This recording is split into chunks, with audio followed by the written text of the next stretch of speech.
नमो अरहन्ताणं नमो सिद्धाणं नमो आयर्याणं नमो वज्राययाणं नमो योगे सवसानं। तीन भुवन में सार वितराग विज्ञानता शिव स्वरूप शिवकार नमो त्रियोग समारिके। शेड़ाला जी के आधार से अपना स्वाध्याय का क्रम चल रहा है और इस क्रम में जो अपनी चर्चा चल रही है वो सट अनायतन पर चल रही है। सट अनायतन में कुदेव कुगुरु कुधर्म और उनके सेवक ये 6 अनायतन कहे। जब बात ये आती है कि ये 6 अनायतन हैं तो हमारा नजरिया इनके तरफ से कैसा बन जाता है, लेकिन कैसा बनना चाहिए। बात समझ में आ रहा है ना? माने जो आज अनायतन है वे हो सकता है कल के आयतन हो। क्या समझ में आया? के जैन जी,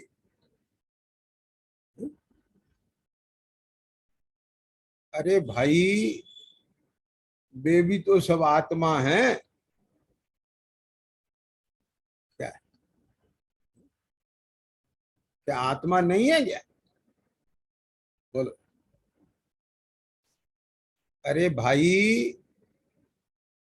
इस जगत में जो निगोद में सोही मुझ में सोही मोक्ष मझार, और निश्चय भेद कछु भी नाही भेद गिने व्यवहार और भेद गिने संसार। आप समझ गए ना?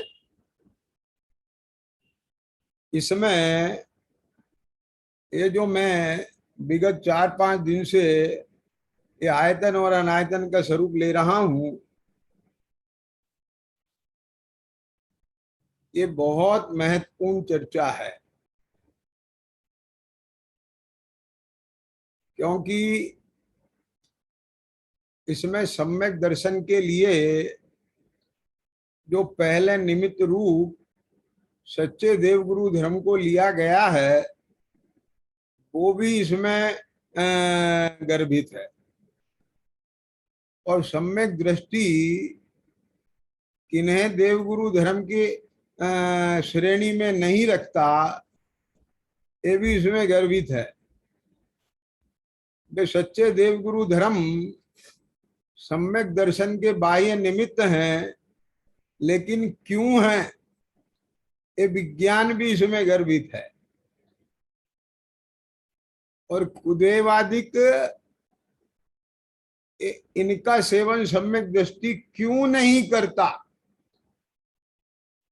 नहीं करता ये बात तो ठीक है, पर क्यों नहीं करता ये विज्ञान भी इसमें गर्भित है।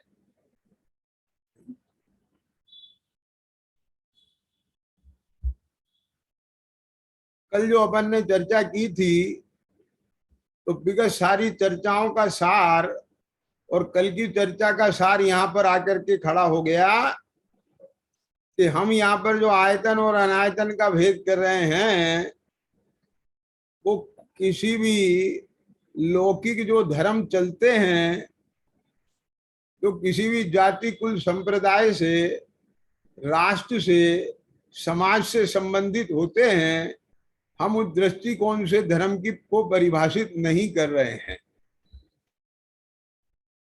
हम उस धर्म को यहाँ परिभाषित कर रहे हैं। हम आयतन और अनायतन का निर्धारण उस धर्म के आधार पर कर रहे हैं जो धर्म किसी जाति कुल संप्रदाय का नहीं है, कोई समाज के किसी वर्ग विशेष का धर्म नहीं है, बल्कि वो ये तीन लोक में जितने भी जीव आत्मा हैं उन सब आत्माओं का धर्म है। अब बात पकड़ में आ गया कि नहीं आ गया? हम किसी मिशन का धर्म नहीं ले रहे हैं यहां। क्या कहा? आज बहुत सारे मिशन हैं, बहुत सारे क्या कहना चाहिए कि तरह तरह की विचारधाराएं हैं, बहुत सारे गुरु हैं। क्या समझ में? बहुत सारे अवतार हैं। आप समझ गए ना? बहुत सारे राष्ट्र हैं, उनका अपना राष्ट्र धर्म है, उनके अपने रूल्स रेगुलेशन हैं। आज पूरे देश में यही तो चल रहा है ना कि कौन सा कानून चलेगा, कि जो उनने बनाया वो वाला कानून चलेगा, हमारे संप्रदाय का कानून चलेगा, ये नहीं चलेगा, वो नहीं चलेगा। लेकिन भाई साहब, हम उन कानूनों की बात ही नहीं कर रहे हैं ना यहाँ। हम उन रूल्स रेगुलेशन की बात ही नहीं कर रहे हैं ना जो बनाए हुए हैं। हम तो यहाँ उस रूल रेगुलेशन की, सिद्धांत की, प्रिंसिपल की, स्वभाव की, गुण धर्म की बात कर रहे हैं जो किसी ने बनाया नहीं है, बना बनाया अनादि निधन है।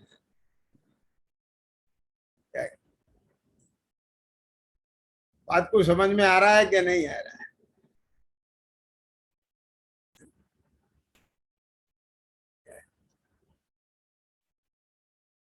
क्या कहा? ये धर्म किसने चलाया? कि ये अमुक ने चलाया? ये धर्म किसने चलाया? कि ये अमुक ने चलाया? एक धर्म किसने चलाया? ये अमुक ने चलाया। हम उस धर्म की बात ही यहाँ नहीं कर रहे हैं जो अमुक ने चलाया। हम तो यहाँ उस धर्म की बात चल रहे हैं कि जो अनादि निधन है, सार्वकालिक है, सार्वभौमिक है, उसे किसी ने चलाया नहीं है, उसे किसी ने बनाया नहीं है। उस चले चलाए, बने बनाए वस्तु के स्वभाव, गुण धर्म, प्रकृति, नेचर, उसको समझ करके जिसने अपनी मति को उसके अनुसार बनाया है और स्वयं उस मार्ग पर चले हैं। ख्याल में आया क्या नहीं आया? अब उन्हें उपचार से कह दें कि महावीर ने चलाया है, ऋषभ देव ने चलाया है, तो कह सकते हो।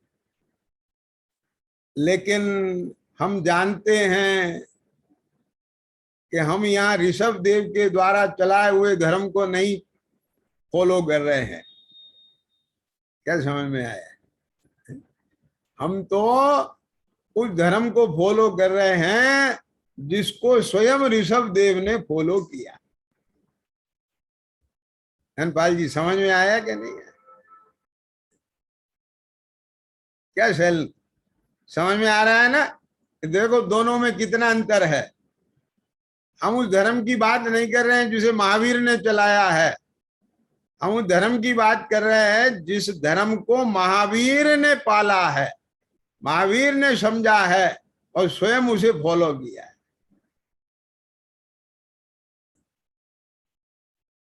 वो धर्म है आत्मा का धर्म, वो धर्म है वस्तु का धर्म, वो धर्म है इस जगत के प्रत्येक कण कण का धर्म। ये नई बात बताने लग गए भाई साहब आप। अभी तक तो आत्मा के धर्म की बात कह रहे थे, अब कण कण के धर्म की बात कहने लग गए। हिंदू जी सोच रही थी ना ये कण कण का धर्म कहां से आ गया। अरे कण कण का धर्म भी जानोगे तभी तो आत्मा का धर्म समझ पाओगे, और आत्मा का धर्म समझ लोगे तो कण कण का भी जान पाओगे। क्यों? अरे जिसने ये जान लिया कि आत्मा ज्ञानम स्वयं ज्ञानम ज्ञानादन्यत् करोति किम, पर भावस्य कर्तात्मा मोहो अयम व्यवहारी नाम। ये मैं परद्रव को प्रणमाता हूं, ये तो मोहियों का व्यवहार है। एक कण कण है स्वाधीन जगत का। ये जगत का एक एक परमाणु अपने अपनी सत्ता में, अपने अपने चतुष्टय में, अपने अपने गुण धर्मों के साथ व्याप्त रहा था, व्याप्त रहा है और आगे भी व्याप्तता रहेगा। और ये ऐसा जगत का सिद्धांत है कि इसे किसी ने बनाया नहीं है, ये तो सेल्फ ऑटोमेटिक बनाया है। क्या कहा? क्यों ईशान बोलो, बताओ। कि 2 हाइड्रोजन और 1 ऑक्सीजन मिल जाएं तो पानी बनेगा, तो किसी ने पानी बनाया? ये हाइड्रोजन किसी ने बनाया? कि चलो हाइड्रोजन नहीं बनाया, लेकिन 2 हाइड्रोजन और 1 ऑक्सीजन को मिला के पानी तो बनाया। ये तो कहने की बात है। 2 हाइड्रोजन और 1 ऑक्सीजन मिल जाएंगे तो अपने आप पानी बन जाएगा, तुम क्या बनाओगे? क्या समझ में आ गई? आगे बात समझ में कि नहीं? माँ ने दूध मीठा किया, माँ ने दूध मीठा किया कि शक्कर ने दूध मीठा किया? वो तो उस दूध में शक्कर डालने में बाह्य निमित्त है। और बता, उनने दूध में ऐसे शक्कर डाला और ऐसे घुला दिया। तो अब मुझे बताओ, वो माँ उस दूध को मीठा कर रही है कि शक्कर दूध को मीठा कर रही है? दूध में शक्कर घुल रही है कि माँ घुल रही है? अब बात समझना। तो बोले माँ को अलग कर दो, अब मीठा करके बता। मैंने बोला ना, निमित्त नैमित्तिक संबंध बनेंगे ना, कर्ता कर्म संबंध नहीं बनेंगे। क्या के जैन जी? निमित्त नैमित्तिक संबंध यही होता है कि किसका किसके साथ संयोग होने पर क्या हो रहा है, उनमें परस्पर ऐसा ही निमित्त नैमित्तिक संबंध है। ख्याल में आ गया क्या? नहीं? और फिर आप जिसे माँ कह रहे हो, माँ ने शक्कर में दूध डाल के घुलाया, तो उस चम्मच को तो हाथ ने घुमाया। आत्मा तो अमूर्तिक है।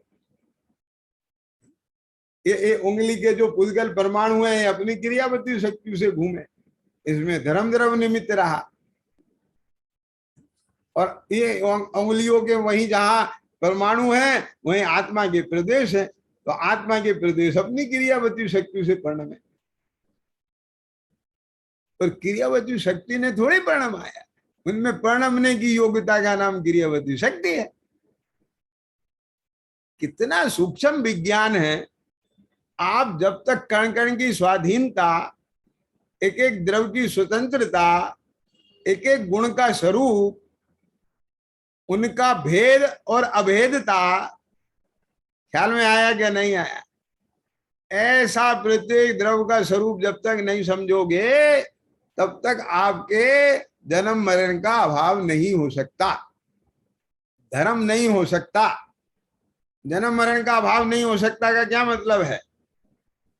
कि जन्म मरण जिस पुद्गल के संयोग से होता है, जब तक वे पुद्गल कारमाण वर्गणाएं आत्मा के साथ लगी रहेंगी तो जन्म मरण होता रहेगा।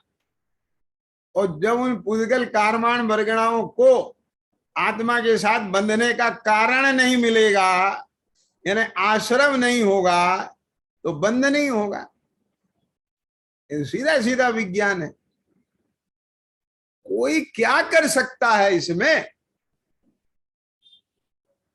ख्याल में है? हम यहां इस धर्म की चर्चा कर रहे हैं। देश्यामी समीचीनम धर्मम कर्म निवर्णम। क्या कहते हैं? मैं उस धर्म के स्वरूप को कहूंगा जो जगत के प्राणियों को दुख से निकाल करके उत्तम अविनाशी सुख को प्राप्त कराए। और वो जो उत्तम अविनाशी सुख है, वो संयोगों पर आधारित नहीं है, वो संयोगों से नहीं आता है, वो आत्मा का नैसर्गिक स्वभाव है।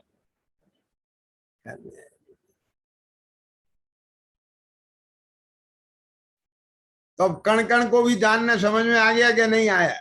अरे कण कण में सुख नाम का धर्म ही नहीं है, उसमें गुण ही नहीं है, तो तुम्हें कहां से मिलेगा?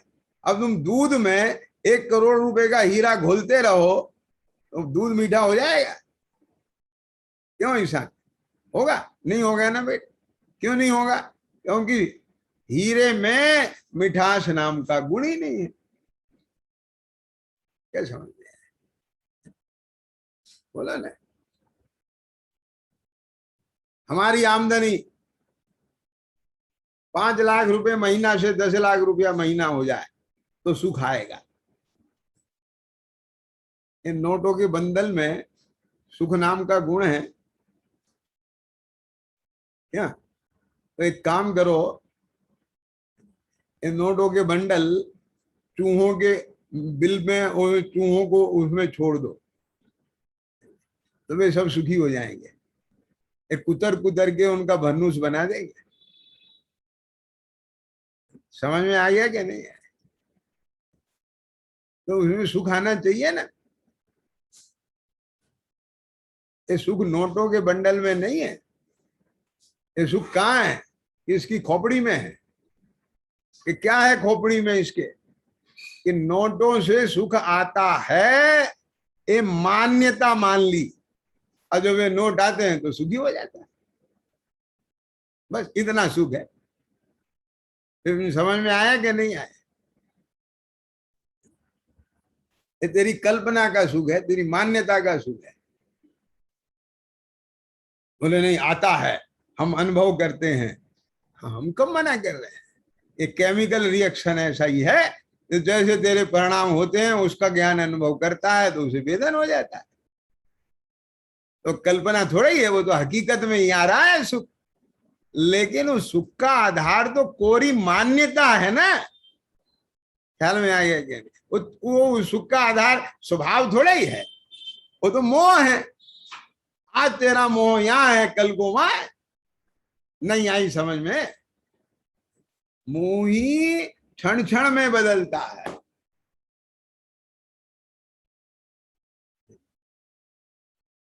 क्षण क्षण में बदलता है मोह। अभी तो आज उसे लग रहा है करोड़ों रुपए होने पर सुखी, फिर कहता है रुपए रुपए कुछ नहीं, जब तक अपनों का प्यार नहीं मिले तो काहे का सुख। अब अपनों का प्यार दिखने लगा उसको।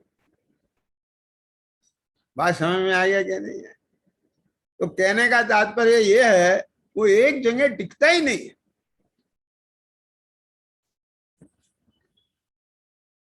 क्या समझ में आ गई बात? मोह का स्वरूप ही ऐसा है। मोही माने उन्मत्त, मोही माने पागल, जो बार बार बात बदले वो पागल, और जो एक ही बात कहे वो पागल नहीं होता। रानी ने राजा को यही समझाया था कि महाराज, ये जो आदमी रोज खड़ा होकर के कहता है सतगोश ने मेरे रतन चुरा लिए, सतगोश ने मेरे रतन दबा लिए, नहीं देता है, ये एक ही बात कहता है, ये पागल नहीं है। क्योंकि एक ही बात कहने वाला पागल नहीं होता। तो समझ में आ गई बात? ये बात आपको बहुत ध्यान से जानना चाहिए, समझना चाहिए कि विषयों में सुख नहीं है, पर पदार्थों में सुख नहीं है, जड़ सामग्री में सुख नहीं है। तो साहब, जब हम बाहर में इतना सुंदर पेरिस देखते हैं, लंदन देखते हैं, स्विट्जरलैंड देखते हैं, घूमने जाते हैं, तो देख देख के बहुत मजा आता है। आता है ना? ये क्यों? कि तेरे अंदर में अनादि काल से उद्गल का ही रस बना हुआ है। ठीक है? अब बात को समझना जरा, मेरी क्या कह रहा हूं, तुम ईशान जल्दी समझ पाओगे। तो सॉफ्टवेयर के आदमी हो ना बेटा, जब तेरे अंदर में इसी प्रकार का कार्मिक प्रोग्राम पड़ा हुआ है कि जहां रंग बिरंगे ऐसे मनमोहक उद्गल रूप परिणमित होते हुए तेरे ज्ञान का गे बने, ऐसी म्यूजिक सिस्टम ज्ञान का गे सुनने में बने, ऐसे चटपटे और ऐसे रसीले, मतलब रसीले से मतलब वो तेरे हिसाब से, वो तेरे जिह्वा का विषय बने, एक सॉफ्ट मुलायम ये तेरे स्पर्शन का विषय बने, ठंडी ठंडी एयर कंडीशन की फीलिंग तेरे उसका विषय बने, तो तू उसे सुख मानता है, सुख का कारण मानता है। अब तुमने अगर सॉफ्टवेयर में ये प्रोग्राम सेट कर रखा है बेटा, तो जैसे ही वो ज्ञान के गे बनेंगे तो कंप्यूटर क्या बोलेगा, मजा आ गया।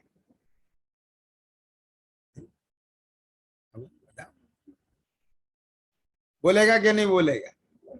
तो इसलिए तुम्हें उन संयोगों को प्राप्त होते ही सुख की फीलिंग आती है। लेकिन एक चीज बताएं, सुनो ध्यान से, यदि तुमने भाव्य भावक संकर दोष का परिहार कर लिया, ये व्यायक संकर दोष का परिहार कर लिया, अब तुम्हारा ज्ञान इस बात के लिए सक्षम है कि पूर्व में जो तुमने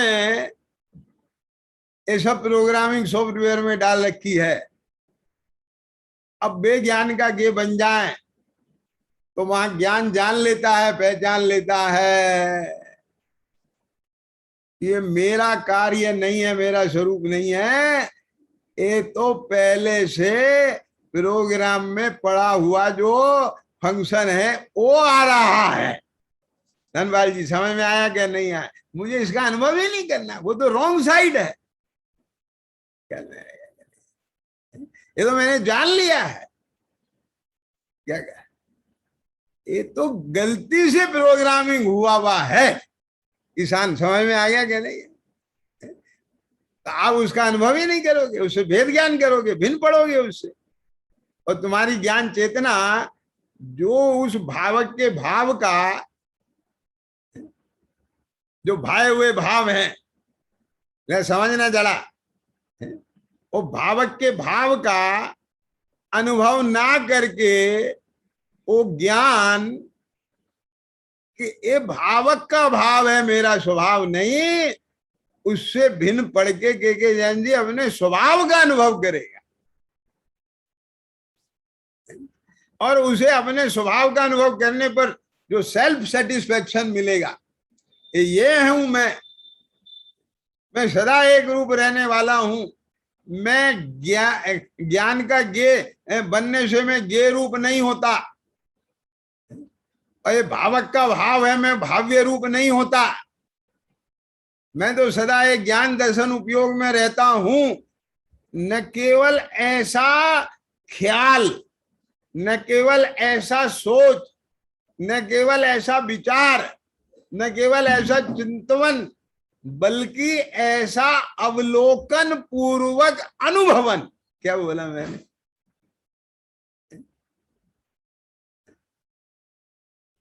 क्या कह गए? ऐसा अवलोकन पूर्वक अनुभवन जब होता है तब इसको भासता है मैं वही का वही और वैसा का वैसा, मैं गेयों से गे रूप नहीं होता और भावक के भाव से भाव्य रूप नहीं होता, मैं तो सदा चैतन्य रूप रहता हूं। तो उसको वहां चैतन्य चैतन्य भासता है, तब उसे ये सारी पृथकता भास जाती है। और वो पृथकता भासने पर जब उसका अपना अपने से अभेद पना होता है, द्वैत पना होता है, जब वहां वो जो रस प्रकट होता है, उस रसीले स्वाद के आगे अन्य सब रस फीके हैं। बात समझ में आए कि नहीं?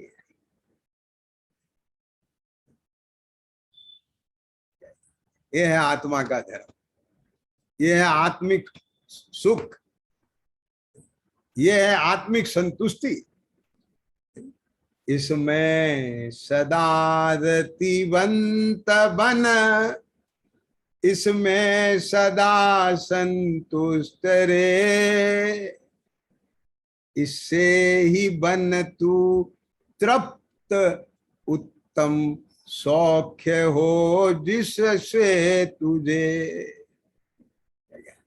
अब संयोगों में रति करेगा,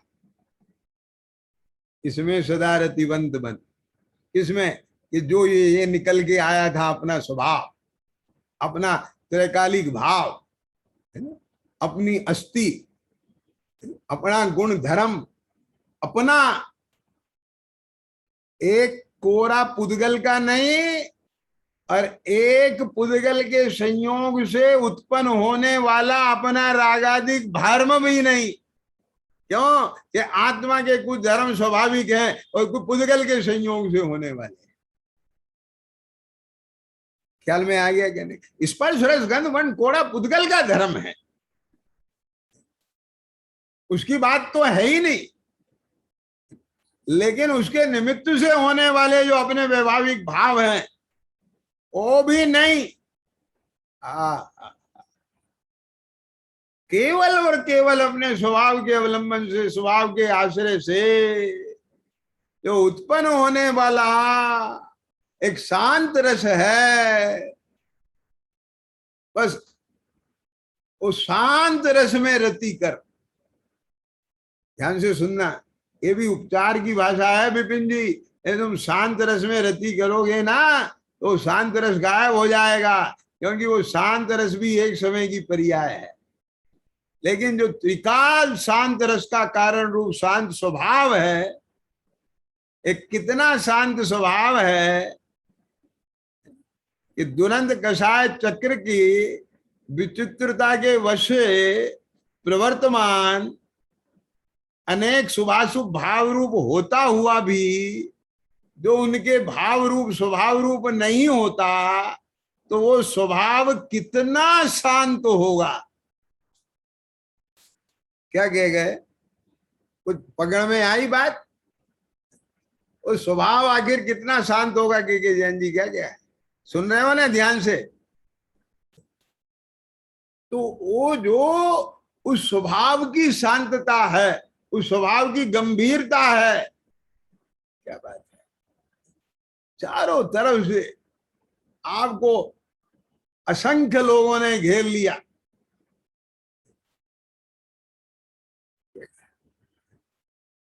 आपको इस बात की तो बहुत महिमा आती है कि फला आदमी शतावधानी है, एक बाजा बजा रहा है, एक गिनती बोल रहा है, एक अंग्रेजी बोल रहा है, गीत कहानी सुन, 100 आदमी नाना प्रकार के काम एक साथ कर रहे हैं, और उसका ज्ञान इतना समर्थ है कि वो सब को एक साथ ग्रहण करके क्रम से बता देगा। भाषा गजब है, गजब है, गजब है। उस शतावधानी की बहुत महिमा आती है, और ये तेरे अनंत धानी की महिमा नहीं आती है कि अनंत ज्ञान का गे बने तो भी उसका शांत स्वभाव कि वो गे रूप नहीं होता।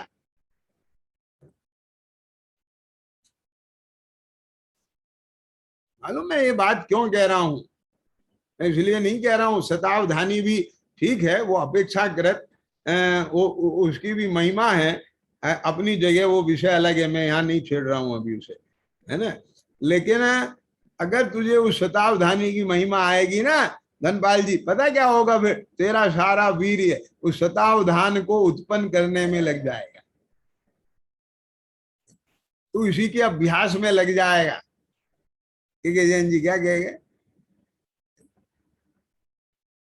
जैसे रिकॉर्ड बनाते हैं ना, गोल्ड मेडल जीत के लाते हैं, तो वो अपना पूरा जीवन उसमें समर्पित कर देते हैं, निशाना लगाने में, भाला फेंकने में, जंप लगाने में, दौड़ने में, वो उसी में अपना पूरा जीवन लगा देते हैं। ये तुझे शतावधान की महिमा आ गई तो तू शतावधानी बनने में अपना पूरा जीवन लगा देगा, अपना सारा ज्ञान उसमें लगा देगा। जबकि ज्ञान केवल ज्ञान स्वभाव की आराधना में लगना चाहिए।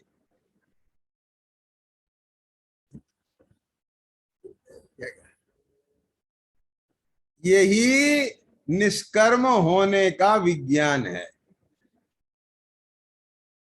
बात पकड़ में आ गई कि नहीं आ गई?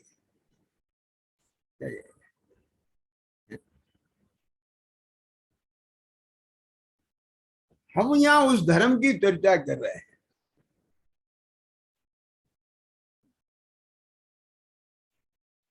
मैंने कल एक बात कही थी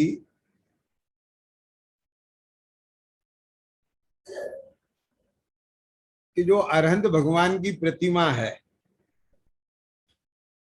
जिसमें आपने स्थापना निक्षेप से, है ना, अरहंत भगवान को माना है, समझ गए ना? उसमें स्थापना निक्षेप से अरहंत की प्रतिष्ठा कर ली है। वो स्थापना निक्षेप से अरहंत है। अब मेरी बात को समझ। तो कल मैंने बात कही थी कि उनके दर्शन पूजा भक्ति का जो स्थान है, उसको आप आयतन कहते हैं। नव देवों में एक देव मानते हैं। एक प्रतिमा को भी नव देवों में एक देव माना है, चैत्य, और चैत्यालय को भी देव माना है।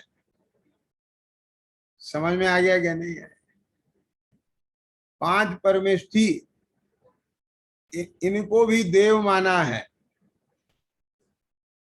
चैत्य चैत्यालय को देव माना है।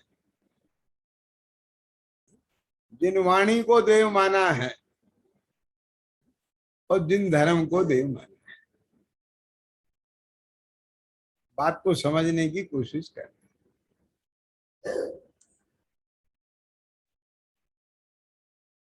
हम यहाँ उस धर्म की चर्चा कर रहे हैं जो आत्मा का धर्म है, और उसी धर्म के परिप्रेक्ष्य में ये 9 भी धर्म के स्थान है। मैं इस बात को सिद्ध करूंगा, सिद्ध करूंगा। ये कोई अभिमान नहीं है, और सिद्ध हो जाएगा आपके ज्ञान में। तो केवल इस सिद्ध हो जाने से आपको कोई सिद्धि नहीं होगी। आप ताली बजा देंगे, वाह देखो हमारा महान जैन धर्म ये सिद्ध हो गया, यही हमारा शाश्वत अनादि निरंतर धर्म है। पर ऐसी सिद्धि हो जाने से तुम्हें क्या सिद्ध हुआ?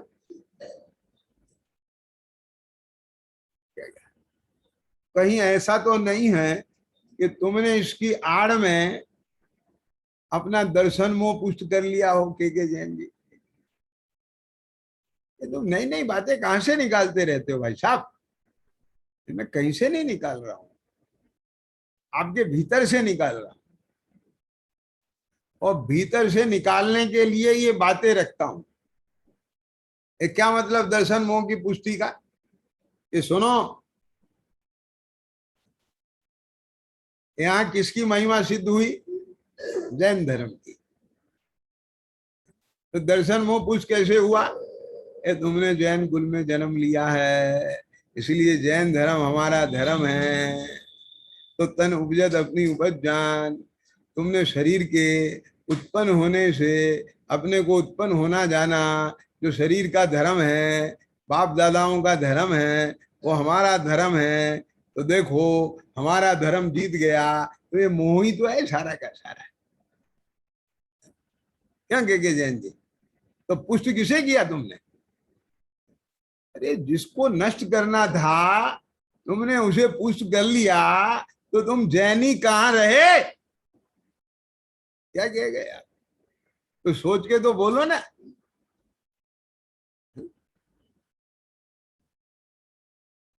क्या कह रहे हैं? शैलेंद्र,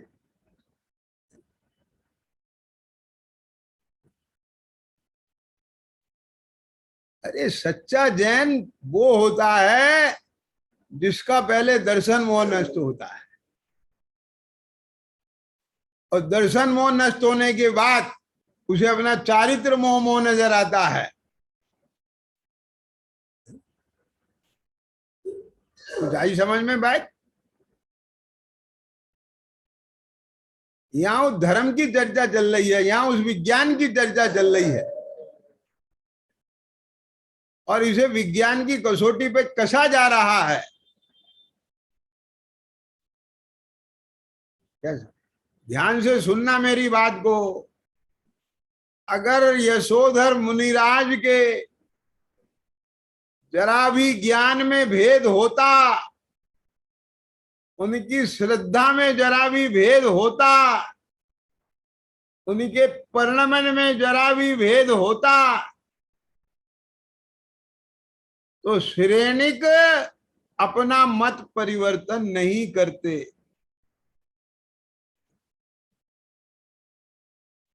क्या मतलब? आत्मा के दर्शन ज्ञान चारित्र में तो कोई भेद था ही नहीं, लेकिन शरीर के परिणमन में भी कोई भेद नहीं दिखा था। श्रेणी को वहां कोई खुशबू नहीं आई थी इस बात की कि कोई भेदभाव है, पक्ष विपक्ष है।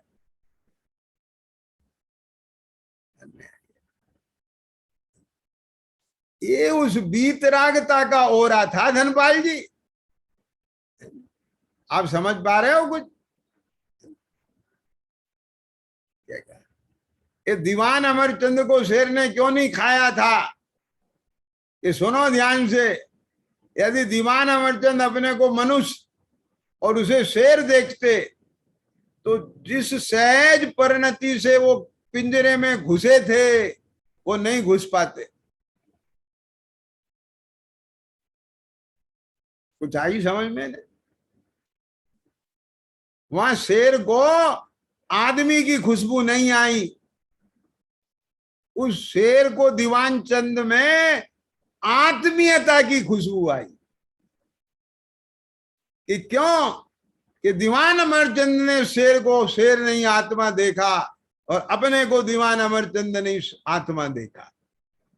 वहां दीवान अमरचंद की आत्मा सहज अहिंसक रूप से परिणमित हुई थी, तो उसके ओरा का प्रभाव ऐसा बना कि शेर भी अहिंसक हो गया, उसने दीवान अमरचंद को नहीं खाया। आई समझ में? इस परिणमन का नाम आराधना है, और ऐसे आराधक ही सच्चे प्रभावक होते हैं।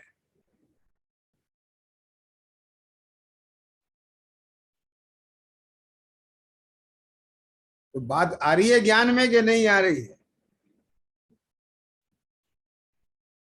अब पहले ही यदि अपन अंटा चढ़ा करके काम करेंगे, क्या कहा? मैं आत्मा हूं, ये बात भी दैनी बन के करोगे, तो सामने वाला भी कहेगा हम भी तो आत्मा मानते हैं अपने को, तुम्हें थोड़े मानते हो। क्या कहा? समझ में आ रहा है कि नहीं आ रहा है? यहां ये बात सुनना जरा, बहुत मार्मिक बात है। आत्मा के धर्म का नाम जैन धर्म है। तो भी जैन धर्म कुछ नहीं है, बस आत्मा का ही धर्म है। क्या क्या? तो तुम इस बात से तुम्हें इसलिए करंट लग रहा है क्योंकि जगत में भी आत्मा का धर्म कहने वाले अनेक धर्म हैं। क्या क्या? आत्मा को बताने वाले भी अनेक धर्म हैं, लेकिन यहां तो भाई साहब आत्मा का वो स्वरूप बताया जाएगा जो सर्वज्ञ देव ने बताया। तो फिर तुम सर्वज्ञ देव की बात करने लगे ना, कि सर्वज्ञ देव ने बनाया नहीं। क्या क्या? किसान समझ में आया ना? बताया। और बताया क्यों? क्योंकि उनके केवल ज्ञान में वो भाषा, ये छद्मस्त के ज्ञान का विषय नहीं है, वो पूरा वो किसी सर्वज्ञ के ज्ञान का विषय है पूरा। वो जा रही है बात समझ में कि नहीं आ गई? वो किसी वैज्ञानिक की नजर का परिणाम है, वो किसी चलते फिरते की नजर में नहीं आता है। क्यों? हम उस गुरुत्वाकर्षण के नियम को समझाएंगे कि जो न्यूटन ने बताया, लेकिन दुनिया में क्या पढ़ाया जाता है? न्यूटन का सिद्धांत। ये न्यूटन ने बनाया। कि क्या बनाया? ये पृथ्वी में एक शक्ति होती है जो वस्तु को अपनी तरफ खींचती है। कुछ आई समझ में क्या नहीं आई? तो ये बनाया का मतलब ये परिभाषा बनाई है उसने। समझ में आया कि नहीं आया? ये क्यों, इसे भी सिद्ध करें। मैं आपसे पूछता हूं, वो वो पृथ्वी की शक्ति पहले से थी कि न्यूटन के बनाने के बाद आई? किसान समझ में आया? वो पहले से थी तो न्यूटन के ज्ञान में आई, कि न्यूटन के ज्ञान में आई इसलिए पृथ्वी में आई? लॉजिक समझ में आ गया कि नहीं आ गया? के जैन जी क्या कह रहे हैं? थी और वो ज्ञान में आई और उसने दुनिया को बताई। तो ये तो हम कह रहे हैं, आत्मा का एक गुण धर्म स्वभाव है, एक वस्तु का 6 द्रव्यों का ये स्वरूप है, जीवादि 7 तत्वों का ये स्वरूप है, कारण कार्य का ये स्वरूप है, निमित्त उपादान का ये स्वरूप है, कर्ता कर्म का ये स्वरूप है, निमित्त नैमित्तिक का ये स्वरूप है, क्यों? द्रव्य गुण पर्याय का ये स्वरूप है, उत्पाद व द्रव्य का ये स्वरूप है। अब लगाओ ना सारे के सारे सिद्धांत। ये स्वरूप त्रैकालिक हैं। आई समझ में क्या नहीं आए? अब ये जिस जीव विज्ञान का गे बने और खाली ऐसे ही नहीं बन गए, मेरी बात को सुनना इसके साथ भी जरा। क्यों ईशान, तुम्हारे भी ज्ञान में कोई चीज आ जाए और तुम उसे अपना बता दो ये मेरे ज्ञान में आया, तो दुनिया मान लेगी? सिद्ध करना पड़ेगा ना आपको, उसका कारण कार्य दिखाना पड़ेगा ना। क्यों? उसकी व्याप्ति बैठानी पड़ेगी ना, कि इसके होने पर ये कार्य होता है, इसके अभाव में नहीं होता है। ऐसे सारे प्रूव करना पड़ेंगे ना, तभी तो कारण कार्य निकल के आएगा, तभी तो दुनिया मानेगी ना उस चीज को, कि ऐसे ही मान लेगी। तो हम तो कह रहे हैं ना, ये तुम सर्वज्ञ ने कहा है तो तुम खाली इस बात पे मत मानो, तुम करो ना अपने जीवन की प्रयोगशाला में प्रयोग। लेकिन एक बात का ध्यान रखना, जैसे फिजिक्स के प्रयोग मताग्रह, दुराग्रह, हटाग्रह, पक्षाग्रह को रहित होकर करते हो, अपनी कुल जाति संप्रदाय देश प्रांत राष्ट्र भाषा को अलग रख के करते हो, बस ऐसे ही अपनी पूर्व विचारधाराओं को अलग रख करके अपने अंतरात्मा की प्रयोगशाला में आप इन सिद्धांतों का प्रयोग करें, और आपको आपके प्रयोग में ये सिद्धांत खरे ना उतरे तो मत मानना, और खरे उतर जाएं तो फिर हम क्या कहें, तुम्हारी होनहार भली होगी तो मानोगे, और नहीं होगी तो फिर वे और आग्रह तुम्हारे आगे आ जाएंगे और तुम नहीं मानोगे। क्या कहिए जैन जी, आप समझ में आ गया क्या नहीं आया?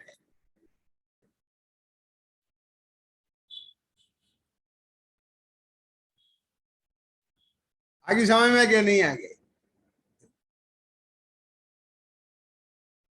बोलो।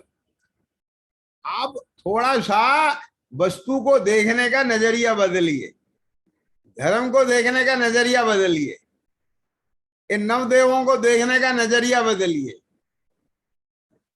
अरे आपके ऐसे नजरिया बदलने से वो नजरिया नहीं बनेगा, वस्तु स्वरूप ज्ञान में आ जाएगा तो आपका नजरिया ऑटोमेटिक हर जगह बदल जाएगा। ख्याल में आ गया क्या नहीं आ गया? नाटक में जो कन्या बहू बनती है वो बहुत प्रैक्टिस करती है, कैसे उठना है, कैसे बैठना है, कैसे चलना है, कैसे खाना है। और वे करते करते भी गलती होती है, उसकी डायरेक्टर कहती है ऐसे करो ऐसे करो, और फिर वो स्टेज पे आती है सब करते हुए बहुत कॉन्शियस रहती है, सब करती है, फिर भी सही होता है नहीं होता है, तो भी सब नकल है ना। लेकिन जब उस कन्या की असली शादी होती है तो उसे कितनी रिहर्सल करना पड़ती है, क्या समझ में आ गया?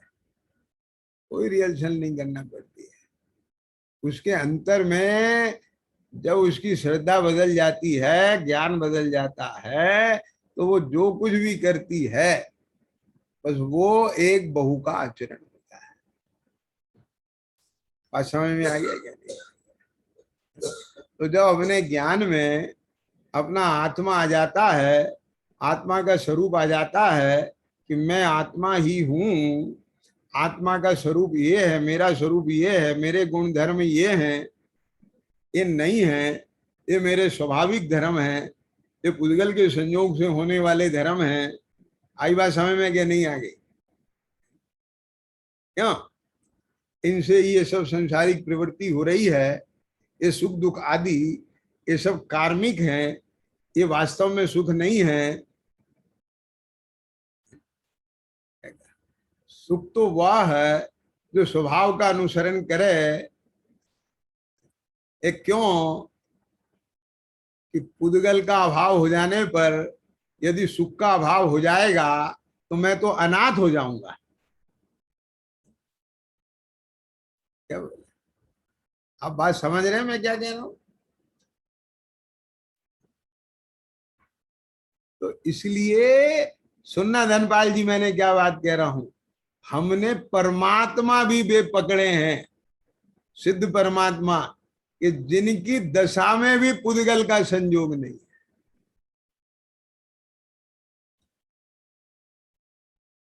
क्या कहा? ये तो हम भी कहते हैं कि एक अरूपी दिव्य ज्योति का नाम परमात्मा है और हम सब उसके अंश हैं। नहीं, हम किसी के अंश बन के नहीं रहेंगे, हम तो अपने को पूर्ण मानते हैं और पूर्ण बन के रहेंगे। उसी ज्योति में सब ज्योति मिल जाती हैं कि हाँ, मिल जाने पर भी सबका प्रकाश न्यारा न्यारा होता है, क्योंकि ज्योति न्यारी न्यारी है। क्या कहेगा कि एक कमरे में एक दीपक जल रहा है तो उसका प्रकाश पूरे कमरे में है, दूसरा दीपक जल गया उसका प्रकाश भी उसमें मिल गया, तीसरा जल गया उसका प्रकाश भी उसमें मिल गया, चौथा जल गया उसका प्रकाश भी उसमें मिल गया। लेकिन एक भी बुझेगा तो उसका प्रकाश जाएगा, बाकी का नहीं लेके जाएगा। तो मिलने पर भी न्यारे न्यारे रहते हैं। हम उस विज्ञान को मानते हैं, ये सब उसके ही अंश हैं। हम इस विज्ञान को मानते ही नहीं। क्यों? क्योंकि ये कसौटी पे खरा ही नहीं उतरता। कुछ समझ में आया कि नहीं है? आया? बैठ रही है बात? तो आपने ऐसे भगवान क्यों पकड़े?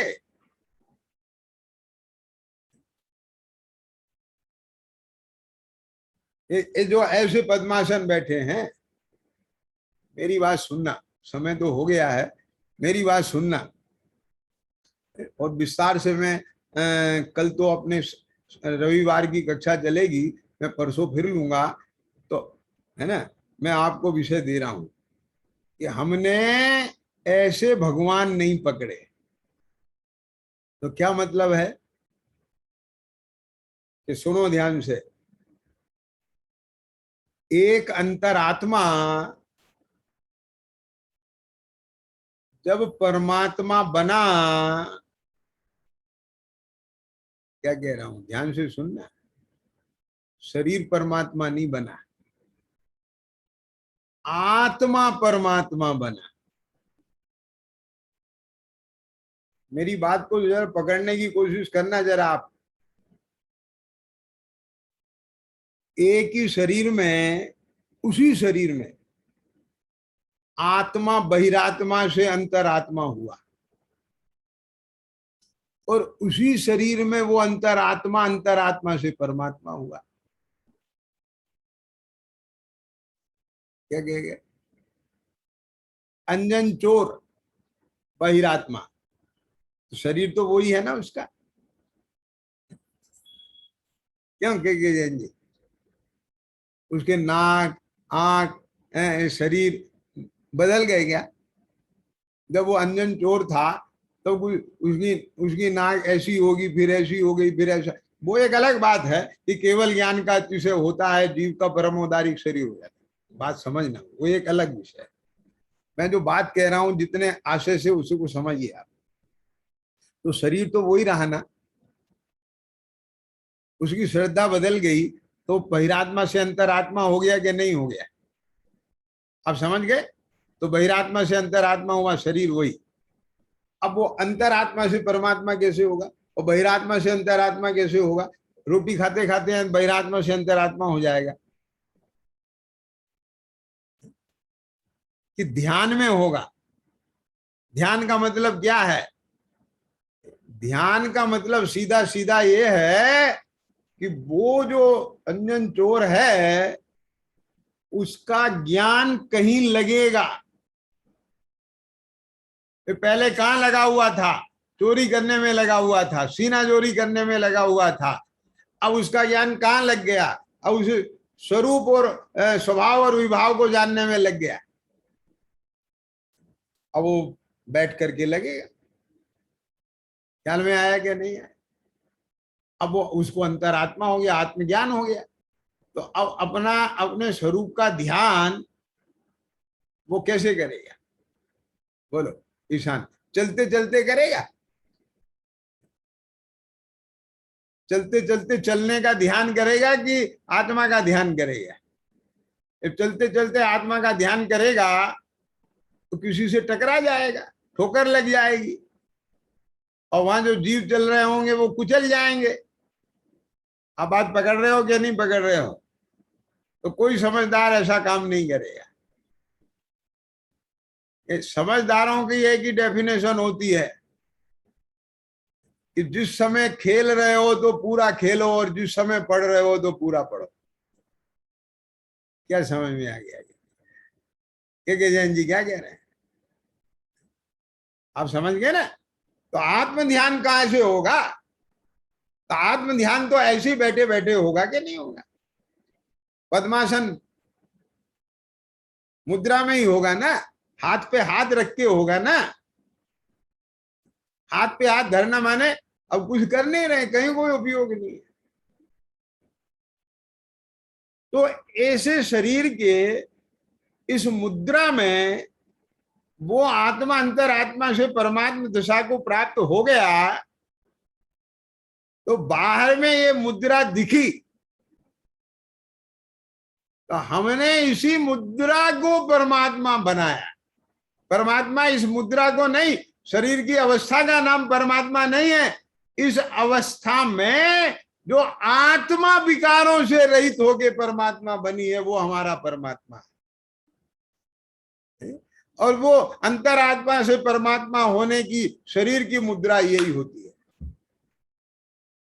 कायोत्सर्ग मुद्रा होती है, या तो वो पद्मासन होती है या खड़गासन होती है। ध्यान की मुद्रा होती है, कुछ करने रूप मुद्रा नहीं होती। ख्याल में आ गया क्या नहीं आ गया?